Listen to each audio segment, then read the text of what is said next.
When two teenage friends vanished in Yosemite, their story was supposed to end with a simple explanation: an accident, a wrong turn, maybe a fall down some unseen ravine. But what rescuers found told a different story. Their campsite was untouched, their supplies still packed, and their lifeline to the outside world sitting in plain sight, powered on and blinking. It looked as if the two girls had simply stood up and walked into the wilderness, leaving everything behind. For 5 long years, their families waited in agony. Search teams combed the valleys, helicopters scanned the ridges, and volunteers hiked mile after mile of punishing terrain. No trace of the girls ever surfaced. Yosemite, with its towering granite cliffs and endless pine forests, seemed determined to keep its secret buried. Then, when the world had almost forgotten, the mountains gave up a piece of the truth. A hunter, trekking far from any trail, watched his dog dig at the roots of a fallen tree. What he uncovered froze him in place, a weathered human bone, and lodged deep inside it, a rusted arrowhead unlike anything modern. This was not the ending anyone expected. What really happened to the girls during those missing years? Were they victims of an accident? Or something much darker? Who carried a primitive weapon into one of America's most visited national parks? And why was it used on 2 young hikers? This story will take us through anxious parents, desperate search teams, chilling forensic discoveries, and the shadowy figures who moved within the wilderness. It is a story of joy cut short, of a national park that holds both beauty and terror, and of a crime that stayed hidden for years beneath the soil. Stay with us as we uncover the haunting disappearance in Yosemite and the horrifying secret that finally surfaced. In the summer of 2012, 2 teenage friends stood at the edge of Yosemite National Park, their faces full of excitement, their backpacks heavy with supplies, and their spirits set on adventure. They weren't reckless thrill seekers. They were experienced hikers for their age, young women who loved the outdoors and who found joy in testing themselves against the raw power of nature. Their names were Emily Carter and Sarah Mitchell. They had grown up together in a small California town, sharing everything from childhood secrets to late-night study sessions. Hiking had been their bond since middle school. By the time they were 18, they had already tackled dozens of trails, climbing ridges, crossing rivers, and camping under open skies. Their friends often joked that the wilderness was their second home. This trip, though, was different. Yosemite was not just another weekend hike. It was bigger, wilder, and far less forgiving. The route they had chosen cut deep into the backcountry, miles away from the paved roads and crowded tourist lookouts.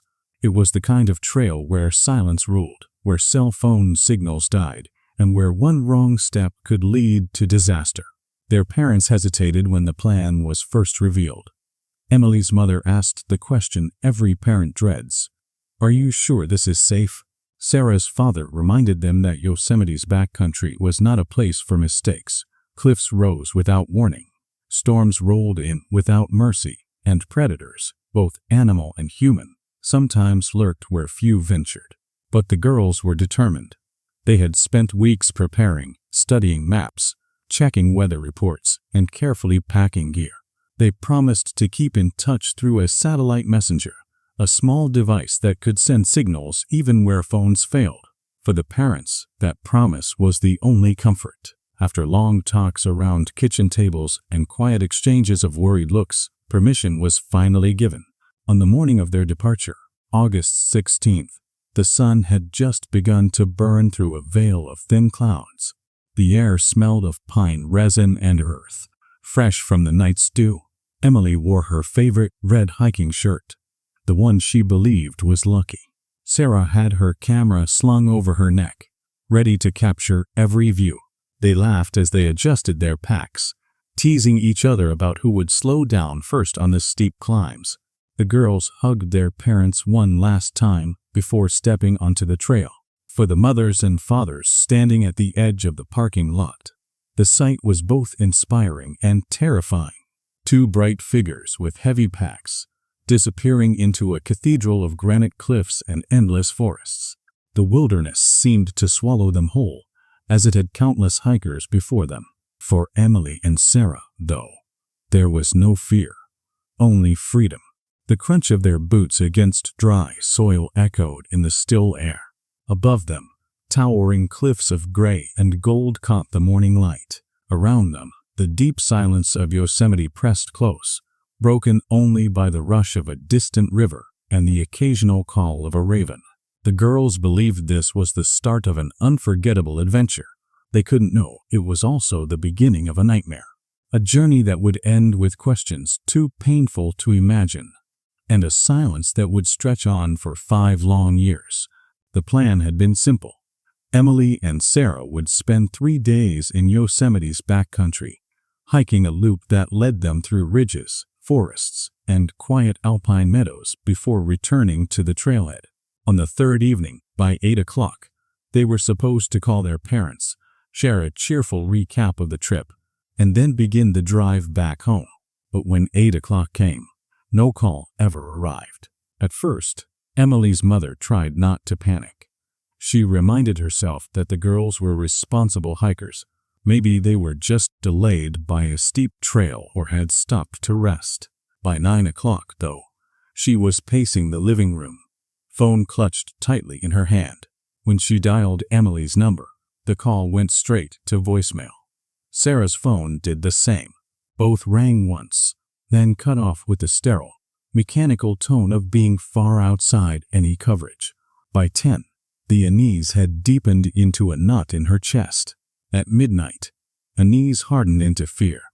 Both families were awake now, moving between their phones and their windows, as if expecting headlights to appear in the driveway at any moment. They dialed again and again, only to hear the same empty message. The silence was heavy. Every parent knows what it feels like to worry. But this was different. These were not girls who broke promises. They knew how to keep schedules, to respect the wilderness, to check in when expected. The absence of that one simple phone call carried a weight far greater than words. By dawn, hope was slipping into panic. Emily's mother booted up the family computer and logged into the account linked to the satellite messenger, the device she had insisted they take. It was supposed to be the safety net, the compromise between youthful freedom and parental fear. With a single ping, it could mark their position anywhere in the park. But when the map loaded, her heart sank. The screen showed only one set of coordinates, stamped from 2 days earlier. It was the location of their first planned campsite. Nothing had moved since. No check-ins, no news signals, no emergency SOS. The tiny blinking marker sat frozen, as if the girls had never left. She stared at the stillness of that digital breadcrumb. It wasn't just concerning, it was ominous. In the wilderness, trackers are lifelines. Their silence speaks louder than words. The families contacted one another immediately. Both sets of parents compared notes, both clinging to a faint hope that the girls might simply be delayed. But the conclusion came quickly. Something was wrong. Deeply wrong. By mid-morning, calls had been placed to the county sheriff's office. Reports were filed. Names entered into the system. The parents gave every detail they could: ages, appearances, recent photos, the gear they carried, the route they had planned. As the reports were taken, the weight of the situation began to settle like a stone in everyone's stomach. These weren't casual day hikers who had wandered off a trail. These were experienced young women, well prepared with food, water, maps, and a functioning satellite beacon. Their disappearance didn't make sense. The first responders understood something the families were only beginning to realize. In the wilderness, time is the enemy. Every hour without contact narrowed the window of survival. The night had ended with silence, and the morning brought no relief. Instead, it carried the first chilling truth. Emily and Sarah were gone, and the mountains were not giving them back easily. By Thursday afternoon, the search and rescue teams had mobilized. In Yosemite, when hikers go missing, the response is swift but daunting. The park covers more than 750,000 acres of cliffs, forests, and rivers. It can swallow people whole. Helicopters were readied, Canine units assembled, and seasoned rangers began plotting a grid around the last known coordinates from the satellite beacon. The first team to set out carried both urgency and dread. They knew the trail Emily and Sarah had chosen. It was rugged country, steep switchbacks that tested the legs, dense pine groves that blocked light, scree fields where a single misstep could send a body sliding. They also knew that every passing hour made survival less likely. By late in the day, rescuers reached the coordinates. They expected some sign of struggle, or at least evidence of a wrong turn. What they found instead unsettled even the most experienced among them. In a small clearing near a creek stood the girls' tent. It was perfectly pitched, its zipper pulled neatly closed. Nearby, a cold fire pit showed no fresh embers. 2 blue backpacks leaned against a fallen log, still packed with food, maps, clothing, and first aid supplies. Sleeping bags were rolled tight inside the tent. Headlamps, water filters, notebooks, all present. Nothing was missing. Nothing disturbed. The satellite messenger, the very device meant to summon help, rested on a flat rock near the fire ring. Its small indicator light blinked steadily, as if mocking the silence of the scene. It had never been moved. The searchers stood quietly, uneasy. Campsites rarely look this orderly after a disappearance. In most cases, there are signs of panic, scattered belongings, torn fabric, trails of footprints leading into the brush. Here, there was only stillness. The ground bore no scuffs of a fight, no drag marks, no animal tracks suggesting an attack. Even the food was sealed away in bare canisters, untouched. It was as though Emily and Sarah had simply stood up, left everything behind, and walked into the forest without looking back. Why? That single word weighed heavy in the minds of everyone at the site. Why would 2 smart, experienced hikers abandon food, water, clothing, and their only lifeline to the outside world? Why step away from safety without even unzipping their packs? Investigators photographed every detail, cataloging each item carefully. The packs contained what you'd expect: layered clothing, trail mix, maps folded neatly, a camera with extra batteries. There was no sign of forced entry, nothing missing that might suggest a robbery. The tent showed no cuts or stress, only careful use. The air was thick with a strange kind of dread. Rangers who had walked into dozens of missing person camps agreed. Something was different here. It wasn't chaos. It was order. Too much order. One ranger later described the scene as eerily staged, like a photograph of camping perfection frozen in time. As the sun dropped behind Yosemite's granite walls, shadows stretched long across the clearing. The searchers widened their perimeter, combing the nearby creek and scanning tree lines for tracks. But the earth gave up no clues. No footprints in the soft soil, no fabric caught on branches, no water bottles dropped in haste. It was as though the forest itself had erased their passage. Back at the command post, the news hit the families like a fresh wound. The campsite had been found, but their daughters had not. And the details, far from reassuring, only deepened the mystery. Search leaders faced the impossible question: what could drive 2 young women to step away from their camp and vanish into the wilderness without supplies? Theories formed quickly. Perhaps they went for a short walk, intending to return within the hour. Perhaps they were drawn by something nearby or lured. Or perhaps they were forced.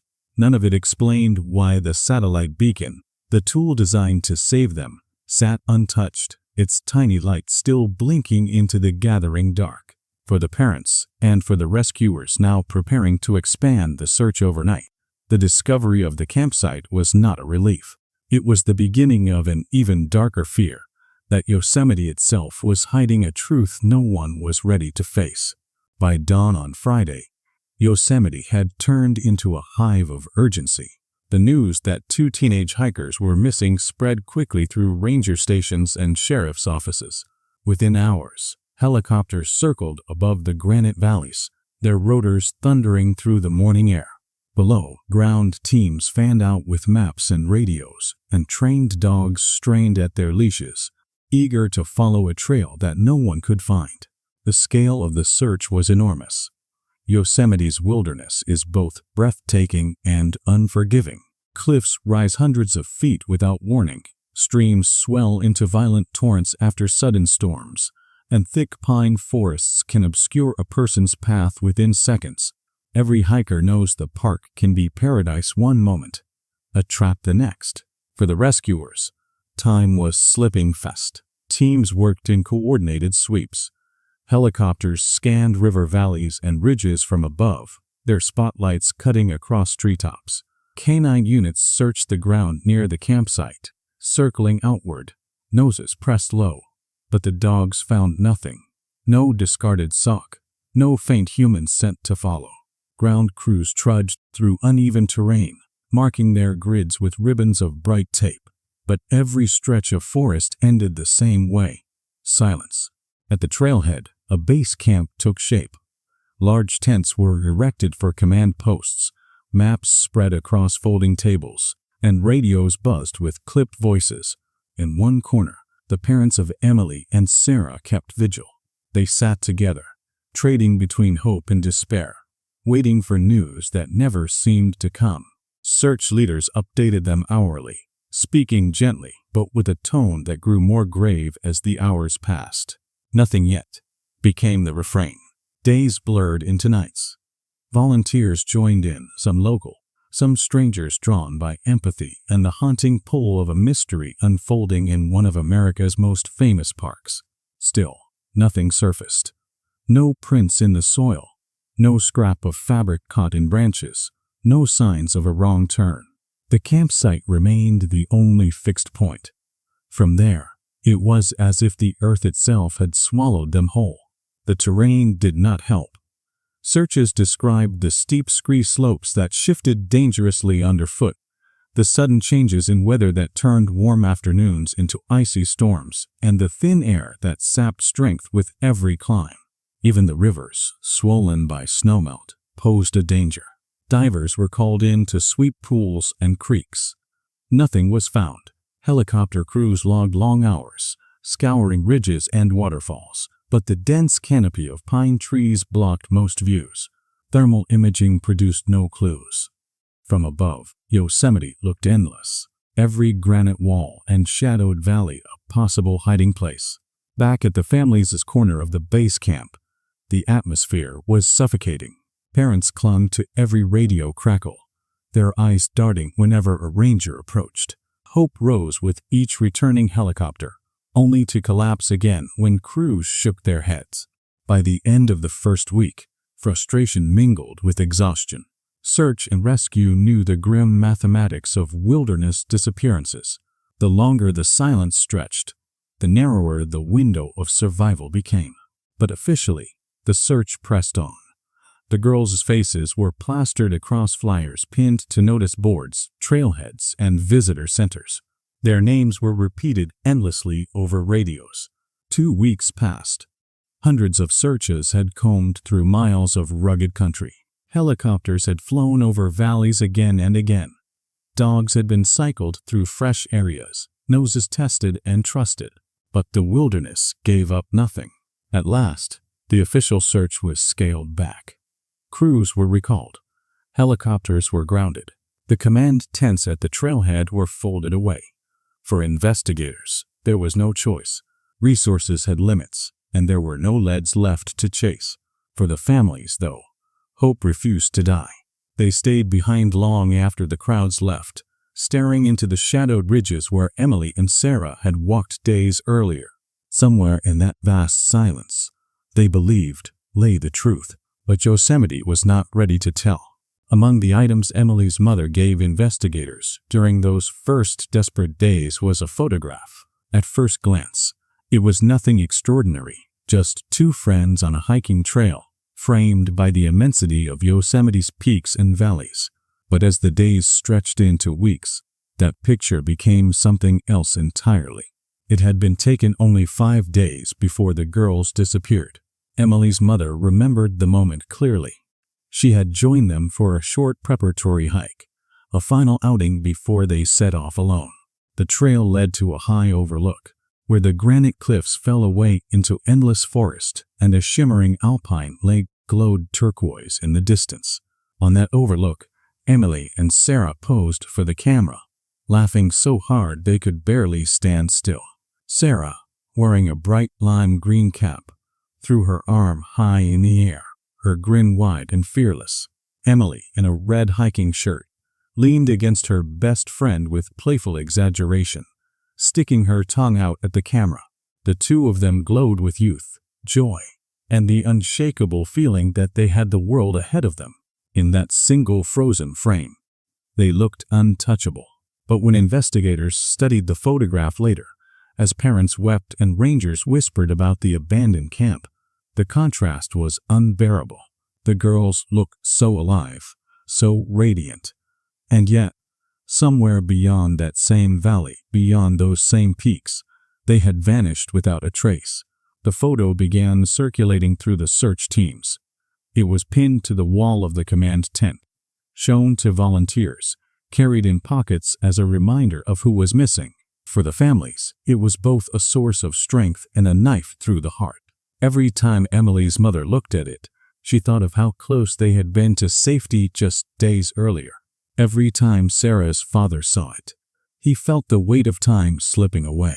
The picture captured laughter, but in those long nights at the trailhead, it became a symbol of dread, a reminder of what had been lost to the silence of the mountains. Helicopters thumped overhead, dogs searched the valleys, and investigators walked mile after mile with maps and radios. But none of that erased the image of two smiling girls with their arms thrown around each other, standing against Yosemite's wild expanse. It became the last true glimpse of them alive. The photo was printed in newspapers, aired on local television, and shared online by strangers who never knew the girls but felt the weight of their story. For many, it was the first time the case reached beyond California, drawing sympathy from people across the country. To those who saw it, the image didn't just represent a mystery. It represented something every parent fears: how quickly joy can turn to tragedy, how a moment of laughter can become the last moment you ever capture. For Yosemite's rescuers, the photo became a silent challenge: find them, bring them home. For the families, it was both the most treasured possession and the most painful reminder. The girls had walked into the mountains full of life, and then, just like that, the mountains had taken them. As the weeks stretched on and the official search scaled back, investigators faced an agonizing reality. They had almost nothing to go on. No trail, no belongings, no reliable witnesses. In cases like these, desperation often leads to a flood of tips, each one a fragile thread of hope. One such thread arrived in early September. A shopkeeper in a small town nearly 30 miles from the Yosemite trailhead called authorities with what he believed was a breakthrough. Two young women had come into his store, he said, and they looked just like Emily and Sarah. He described them as tired, even distressed. They weren't browsing like tourists. They were arguing. One wore a bright baseball cap, the other a loose hiking shirt. Outside, parked in the dusty lot, sat an old, rusted pickup truck. The shopkeeper remembered it clearly because the girls seemed unwilling to get into it. For the families, the detail landed like a jolt of electricity. Could it be? Could their daughters have somehow made it out of the backcountry and into the clutches of someone dangerous? The idea was horrifying, but it was also strangely hopeful. If they had been seen alive, perhaps they were still alive. Investigators moved fast. The store's security cameras were pulled, witnesses interviewed, descriptions circulated. For several tense days, the case shifted. Search and rescue paused their ground sweeps while detectives drove highways, scoured parking lots, and tracked down every rusted truck they could find in the region. The families clung to the possibility, their minds racing with scenarios. Had the girls escaped the mountains only to be caught by someone with darker intentions? Was there a kidnapper involved? It was painful, but at least it suggested survival. But as investigators peeled back the layers, the story began to fray. The security footage, though grainy, showed the women more clearly than memory alone. Their clothing was different. Their faces, when compared to Emily and Sarah's photos, were not a match. They were strangers, hikers passing through the area the same week. The women were eventually identified, two college students from Oregon on a road trip through California. They confirmed they had stopped at the shop, had a heated discussion, and had left in a friend's beat-up truck. They had nothing to do with Yosemite, and nothing to do with the missing girls. The lead collapsed in an instant. What had felt like a spark of hope was nothing but smoke. For investigators, this was the cruel rhythm of missing person cases. Every tip carried the weight of salvation, but most ended in disappointment. For the families, each dead end cut deeper than the last. Emily's mother later said, "For a moment, I let myself believe, and then it felt like losing her all over again." The search returned to the cold stillness of the mountains. No new tracks, no evidence, just a campsite frozen in eerie order, and parents desperate enough to chase even the faintest rumor. The dead lead became a painful symbol of the case itself. So much effort, so much hope, and yet nothing concrete to bring their daughters home. As summer slipped into fall, Yosemite's mountains began to change.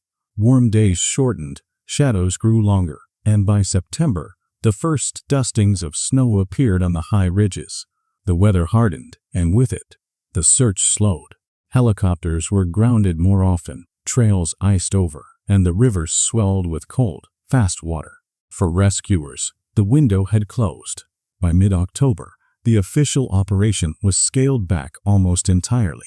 The command tents at the trailhead came down, and most of the search teams were released. The missing case of Emily Carter and Sarah Mitchell was filed into the growing stack of Yosemite disappearances, tragic, unsolved, and incomplete. But for the parents, the word unsolved was unbearable. They refused to let the case fade into a line in a report. Through the winter, when the park lay buried under snow, they made phone calls, arranged meetings, and began organizing searches of their own. When spring returned, so did their efforts. They hired private search experts, men and women who had combed mountains on other continents, trackers who claimed to read the ground like a map, and retired rangers who still knew the backcountry better than anyone. Again and again, these teams set out. They hiked ridges, swept riverbeds, and camped for weeks in the valleys where the girls had vanished. They carried maps marked with grids, pored over by flashlight, and returned with stories of exhaustion and disappointment. Nothing. No clothing, no bones, no clue. Each year brought new pain. Birthdays passed without candles. Holidays passed with empty chairs. 5 summers came and went, each one a reminder of what had been lost. The mountains seemed to mock the families. Every time the snow melted, they hoped something would surface. And every time, nothing did. Locals began to whisper about the case the way they whispered about other Yosemite mysteries. Some called it a ghost story. Some avoided the area entirely, saying the forest had swallowed the girls. The campsite, left eerily intact, became a point of quiet dread among hikers, a place where joy had stopped and silence had taken over. For the parents, Yosemite transformed into something else entirely. It was no longer a place of beauty. It became a graveyard without a headstone, a vast expanse of stone and forest that might forever keep their daughters hidden. Still, they refused to stop searching. Emily's mother once said, "The mountain will give her back. I don't care if it takes 10 years. The mountain will give her back." But for now, the mountain kept its silence. 5 years passed. The case of Emily Carter and Sarah Mitchell faded from headlines, reduced to a quiet entry in Yosemite's long list of unsolved disappearances. But for the families, time did not heal.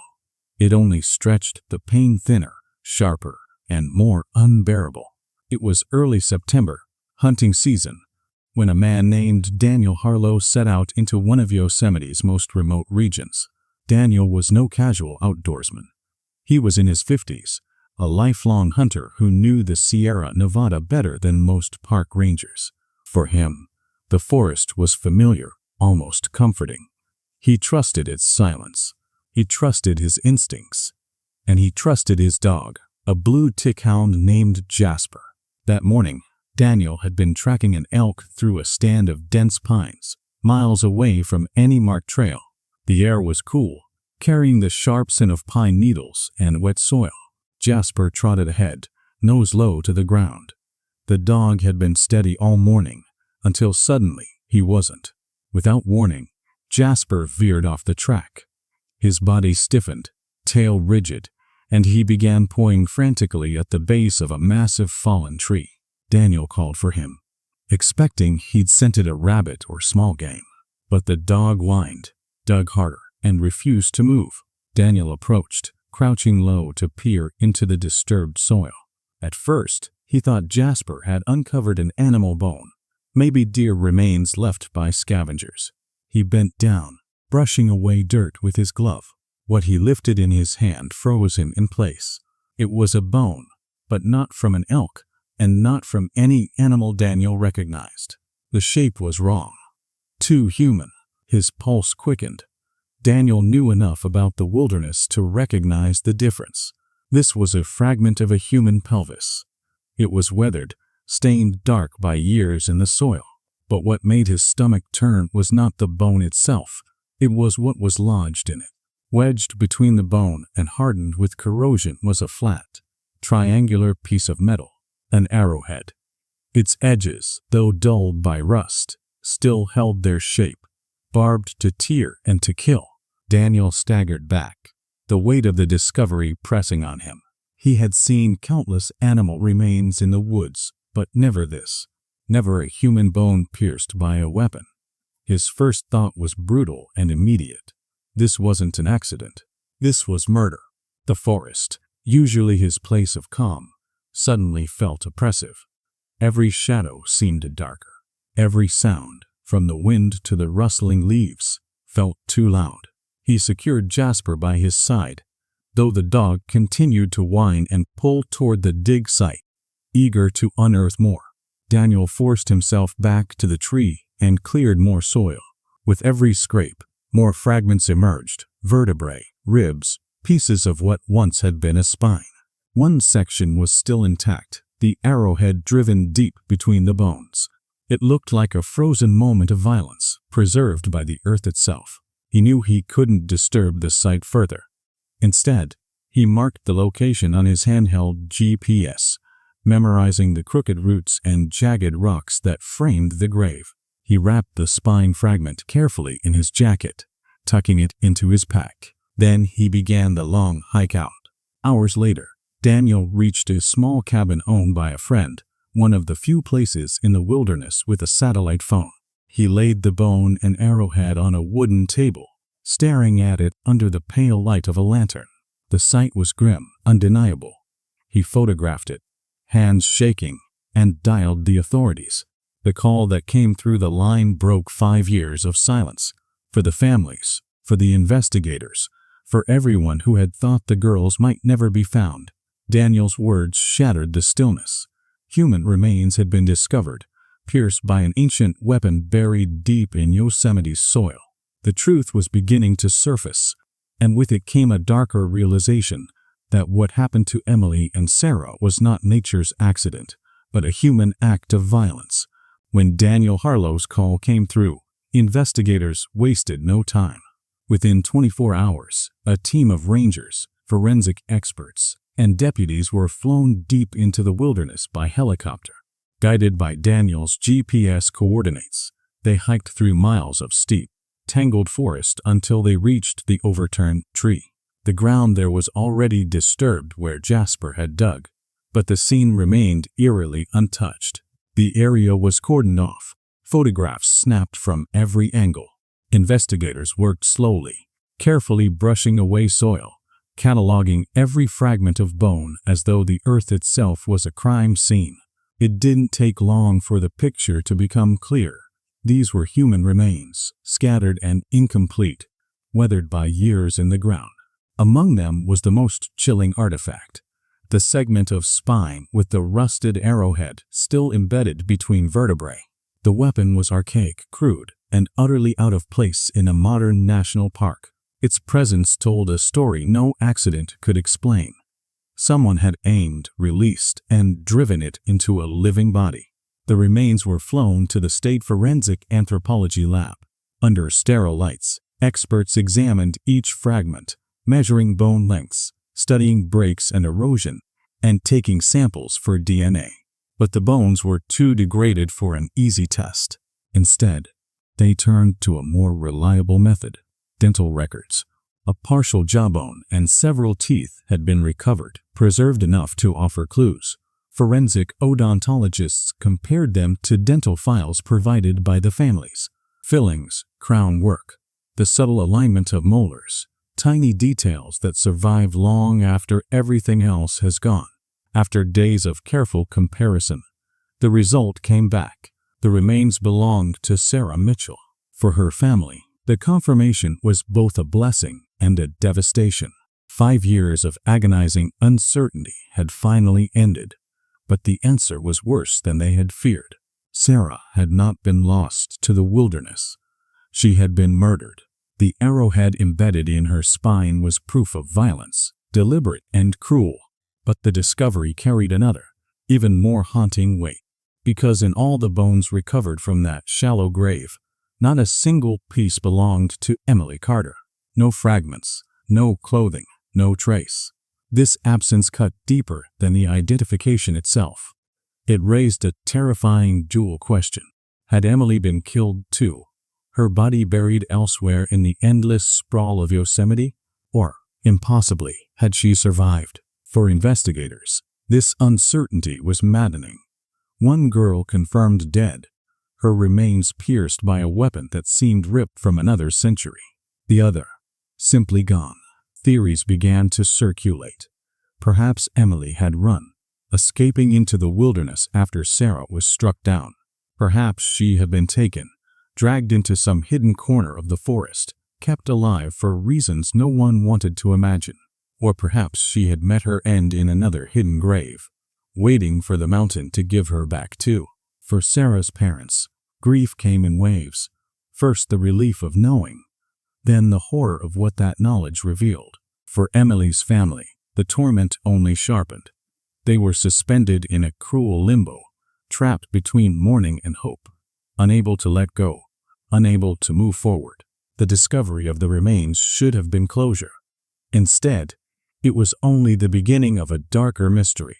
The arrowhead had turned the case from a tragic disappearance into a homicide investigation, and the missing half of the story, Emily's fate, hung like a shadow over every step that followed. For the first time in 5 years, there was proof of what had happened in Yosemite, but the truth it revealed was more chilling than anyone had imagined.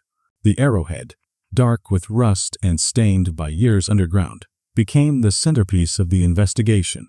Forensic specialists, archaeologists, and weapons experts were called in to study it. Under the cold glow of lab lights, magnifying lenses traced its crude edges. Unlike modern hunting broadheads, this weapon was hand-forged, heavy and barbed, designed not only to kill, but to tear, making removal almost impossible. The metallurgy tests revealed something startling. The iron composition, though corroded, suggested it wasn't mass-produced. This was not a commercial hunting arrowhead someone might buy at a sporting goods store. It was handmade, primitive, almost medieval in design. One expert described it as frontier style, the kind of weapon hobbyists or survivalists might create in small batches. That single detail shifted the investigation. In law enforcement files, there was already a group known for such practices, a small, reclusive survivalist community living deep in the Sierra Nevada foothills. They had a reputation for self-sufficiency and for their hostility toward outsiders. Park rangers had long clashed with them over illegal hunting, poaching, and unauthorized camps built within Yosemite's boundaries. The connection felt too close to ignore. Investigators pulled old records and quickly found what they were looking for. In 2010, 2 years before Emily and Sarah vanished, the Park Service had conducted a raid on this group's compound. The charges had been tied to illegal trapping and poaching. When authorities cataloged the confiscated weapons, the list included not just rifles and shotguns, but dozens of handmade bows and arrows. And those arrows were described in almost the exact same terms: primitive, frontier style, barbed heads. The similarity was chilling. For investigators, the pieces began to align. A group already known for living outside the law. A group with expertise in forging primitive weapons. A group with a history of conflict with the very authorities now investigating Sarah Mitchell's murder. And the fact that Sarah's body had been pierced by such an arrow, it all seemed to point one way. Detectives began building a case.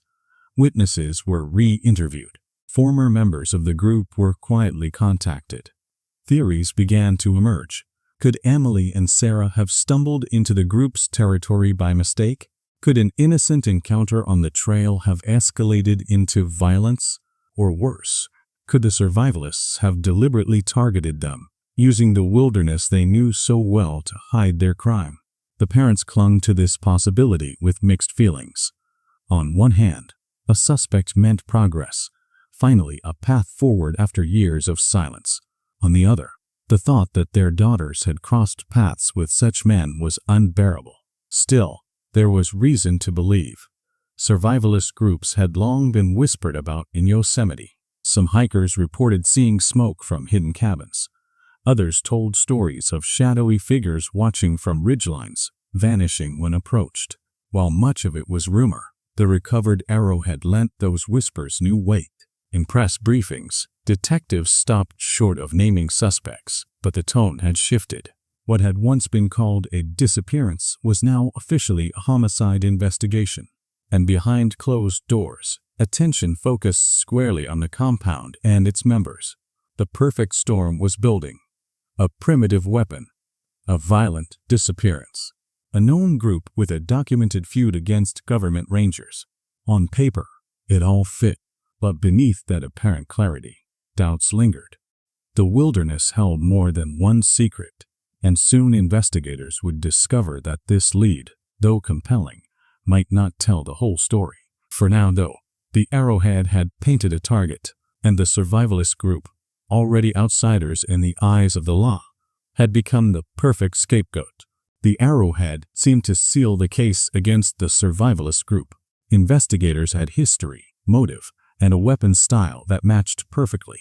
But when detectives dug deeper into the official records of the 2010 raid, they found something strange, something that shifted the investigation in a direction no one expected. Every raid ends with an evidence log. Confiscated weapons are cataloged, boxed, and stored in a secure evidence locker. The report from 2010 listed dozens of primitive arrows and hand-forged arrowheads taken from the compound. According to procedure, those items should have sat in storage until a court ordered their destruction. But when auditors compared the inventory against current records, a glaring gap appeared. The arrows were missing. Not misplaced, signed out. The log showed a date, July 15, 2012, just 4 weeks before Emily and Sarah vanished. And next to that date was a name, Kendrick Dillard. The discovery sent a chill through the investigation. Dillard wasn't a survivalist. He wasn't even an outsider. He was a veteran park ranger, a man who had worn the uniform for over 20 years. Known for his quiet, disciplined demeanor, Dillard was respected among colleagues, praised for his knowledge of Yosemite's backcountry, and trusted as a guide for visitors. His record was clean, even exemplary, but the evidence log told a different story. Dillard had personally checked out the confiscated arrows. The reason written in the notes was vague, something about an educational display on primitive hunting techniques. What raised alarms was what came next. The arrows were never checked back in. They had simply vanished from official custody. Investigators began to look at Dillard more closely. His patrols often took him into remote, rarely visited areas. He had been part of the original 2012 search effort for Emily and Sarah, even briefing the families at the base camp. He had walked through their campsite, stood by their untouched backpacks, and spoken words of reassurance to their parents. Now, for the first time, those same parents were being told the ranger who once comforted them might have been hiding a far darker secret. Detectives pulled old surveillance footage from the Yosemite Visitor Center. recorded 5 days before the girls disappeared. That was the Saturday Emily and Sarah had hiked with their families as a warm-up before heading into the backcountry. Grainy as the footage was, one detail stood out. There, in the background, stood Kendrick Dillard. In his ranger uniform, he lingered near a wall of maps, his eyes fixed not on tourists or displays but on Emily and Sarah as they chatted with Emily's mother. He stood still for several minutes, watching, before quietly stepping out of frame. To investigators, it looked less like coincidence and more like surveillance. Dillard had noticed them, perhaps fixated on them, days before they vanished. The realization was horrifying. For years, suspicion had fallen on outsiders, shadowy survivalists in hidden camps. But what if the predator wasn't an outsider at all? What if he was a ranger, a trusted guardian of the park, hiding in plain sight? The implications tore through the investigation. A park ranger would have known the terrain intimately. He would have understood search tactics, how teams moved, where dogs were deployed, and how helicopters scanned from above. He would have known exactly how to stage a campsite that looked normal, how to leave no trace of a struggle, and how to vanish into the wilderness without leaving footprints. For investigators, the pieces were aligning in a far more sinister puzzle. The arrowhead wasn't just a relic from a fringe group. It might have been planted, taken from the evidence locker, used to misdirect suspicion, and tied deliberately to the survivalists. The survivalist theory had been compelling, but the truth forming in the shadows was darker. The man who had helped search for Emily and Sarah, who had stood shoulder to shoulder with their grieving parents, might have been the very person who took them. The case had shifted again, and this time, suspicion was no longer directed at the fringes of society. It was pointing straight at the heart of Yosemite itself. With Dillard's name tied to the missing arrows and the unsettling visitor center footage, investigators finally had enough for a warrant. The operation was tense. Few things are more dangerous than confronting a man who knows the wilderness as well as the people sent to arrest him. But the teams moved swiftly, surrounding Dillard's secluded property on the edge of Yosemite.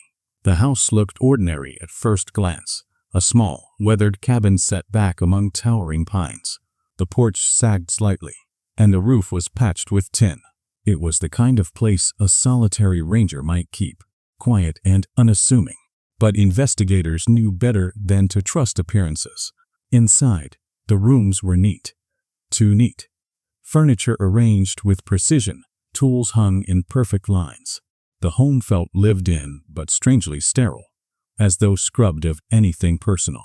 For hours, searches combed through drawers, closets, and sheds, but nothing directly linked him to Emily or Sarah. It was only when they turned their attention to the detached workshop that everything changed. The workshop smelled of oil and metal. A forge sat cold against the wall, with half-finished arrowheads scattered on a bench. They matched the design lodged in Sarah's spine, barbed, hand-forged, crude but deadly. That discovery alone was damning. But what came next tore open the case completely. Beneath a heavy workbench, bolted to the floor, searchers noticed scuff marks and a strange hollow sound when tapped. After forcing it aside, they uncovered a reinforced trapdoor, sealed with a padlock. Breaking it open revealed a staircase descending into darkness. The air that drifted up was heavy, stale, and faintly metallic. Flashlights cut through the gloom as investigators stepped down. What they found in the cellar chilled even seasoned officers. It was small, barely 10 feet by 10 feet, but soundproofed, the walls lined with thick insulation. A single cot sat in the corner, its sheets stained and worn. Rusted restraints were bolted to the concrete floor and to the walls. Heavy chains ending in manacles. Deep scratches marked the plaster, desperate clawing that spoke of years of suffering. A bucket in one corner, filled with decay, served as a toilet. Dark stains patterned the floor. Samples later confirmed it was blood. This was no storage space. This was a cell. The investigators' worst fear had materialized. Dillard had not only killed, he had kept someone alive. Cadaver dogs were brought to the property, their noses pulling them through the forest behind the workshop. Less than 100 yards away, one dog alerted at a shallow depression in the soil. Teams began to dig, the forest eerily silent around them. 2 feet down, they found bones. The remains were quickly identified. It was Emily Carter. Forensic analysis delivered a truth even darker than anyone had imagined. Emily had not died in 2012 alongside Sarah. She had lived, kept captive in that hidden cellar for years. Evidence suggested she had survived until as late as 2016, maybe even 2017. She had been held in darkness while her family searched the mountains above, while rangers briefed the public, while the world assumed she was gone. The timeline shattered everyone. Sarah had been killed quickly, her body discarded deep in the forest. Emily had endured years of captivity and abuse, hidden beneath the feet of the very rangers sworn to protect visitors. At last, the silence of Yosemite was broken. The truth had been unearthed, and it was more horrifying than any theory investigators had considered. The arrest of Kendrick Dillard sent shockwaves through Yosemite and beyond. For years he had been the face of authority in the park, the ranger in the wide brim hat, the calm voice giving directions to hikers, the man trusted to keep visitors safe. Now he was shackled in handcuffs, escorted out of his own cabin while neighbors stared in disbelief. The trial that followed would be one of the most harrowing in the state's history. Inside the courtroom, the atmosphere was heavy with grief and outrage. Sarah Mitchell's and Emily Carter's families sat together in the front row, clutching photographs of the daughters they had once kissed goodbye at a trailhead. Across the aisle, Dillard sat with a stony expression, his eyes fixed forward. He rarely spoke, rarely moved, and never once glanced at the families whose lives he had destroyed. The prosecution laid out the evidence piece by piece, each detail a nail in the coffin of his defense. They showed the confiscated arrowheads, signed out of evidence by Dillard only weeks before the girls vanished. They played grainy visitor center footage, where Dillard lingered, watching Emily and Sarah days before their disappearance. They presented photographs of the hidden cellar, the bloodstains, the restraints, the scratches clawed into the walls. They described the shallow grave where Emily's remains were unearthed, less than 100 yards from his workshop. Forensic experts testified about the timeline. Sarah had been killed in 2012, her spine pierced by the primitive arrowhead. Emily had lived for years afterward, her body bearing evidence of captivity and long-term malnutrition. The horror of that revelation echoed through the courtroom. Mothers wept openly. Fathers stared in silence, fists clenched. The defense tried to argue gaps in the timeline, suggesting evidence might have been planted, that the arrowheads could have come from the survivalist group. But the mountain of proof was too overwhelming. The arrows in Dillard's workshop matched the murder weapon exactly. His signature on the evidence log was undeniable. The cellar beneath his floor, built and hidden with meticulous care, needed no explanation. The prosecution called it what it was: premeditated murder and prolonged captivity. They painted Dillard as a predator who had used his uniform as camouflage, hiding in plain sight for years. When it came time for closing statements, Sarah's mother stood briefly to speak. Her voice shook, but her words carried through the silence. He wore the badge of trust. He wore the hat of a protector. And under that hat, he planned the destruction of 2 girls who loved these mountains. My daughter deserved the wilderness she loved, not the terror he gave her.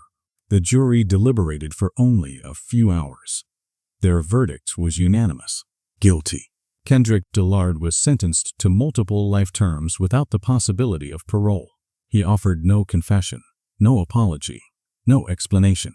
He simply stood as the judge delivered his fate, eyes cold, mouth set, as though the outcome barely touched him. For the families, the verdict was both justice and agony. They had answers, but no comfort. Sarah's life had ended violently in the forest. Emily's had stretched into years of hidden torment. The sentence could never give back what had been stolen. As the gavel fell and the courtroom emptied, the truth was clear. The predator who had haunted Yosemite was finally behind bars. But for those who loved Emily and Sarah, The park would never again be a place of beauty. It would forever be a place where trust had been betrayed and innocence lost in the shadows of the granite cliffs. Yosemite has always been a place of wonder. Its granite cliffs rise like ancient cathedrals, its waterfalls thunder down with raw power, and its forests stretch so deep that sound itself seems to vanish. For millions, it is a sanctuary, somewhere to find peace, adventure, and awe. But for the families of Emily Carter and Sarah Mitchell, Yosemite will never again be only beautiful. For them, the valleys echo with grief, the ridges carry memories of search parties, and the silence of the forests feels haunted. The same landscape that inspired joy also hid unthinkable darkness. In the end, it wasn't the cliffs or storms or rivers that claimed their daughters. It was a man who wore the uniform of trust, a ranger who used his knowledge of the park not to protect but to prey. That betrayal cut deeper than the wilderness ever could. The discovery of Sarah's remains brought one kind of closure, but it also revealed the cruelty of her death. The recovery of Emily, years later, told an even darker truth, that she had lived in captivity, hidden in a cellar only steps away from freedom. For their families, the answers were worse than the questions. They had wanted to know, but the knowing came at a price no parent should ever pay. The story of Emily and Sarah is more than a tragedy of two hikers. It is a reminder that wilderness does not always mean accidents and missteps. Sometimes, the danger wears a human face. Sometimes, the shadows on the trail are not cast by trees but by those who walk among us unseen. And yet, Yosemite remains what it has always been: magnificent, powerful, and dangerous. It is both sanctuary and trap, both light and shadow. The mountains stand unchanged, watching silently as generations pass through, keeping their secrets until the day they are forced to reveal them. For the families, there will always be empty chairs, uncelebrated birthdays, and the lingering question of what those first moments at the campsite were like. Did Sarah and Emily sense they were being watched? Did they step away willingly, or were they forced at knife point? Did they ever imagine the danger was not the wilderness itself, but the man wearing the badge of safety? Perhaps we will never fully know. But one truth remains: the mountains may be silent, but they never forget what they've seen. What do you think really happened in those first moments at the campsite? Share your thoughts in the comments below.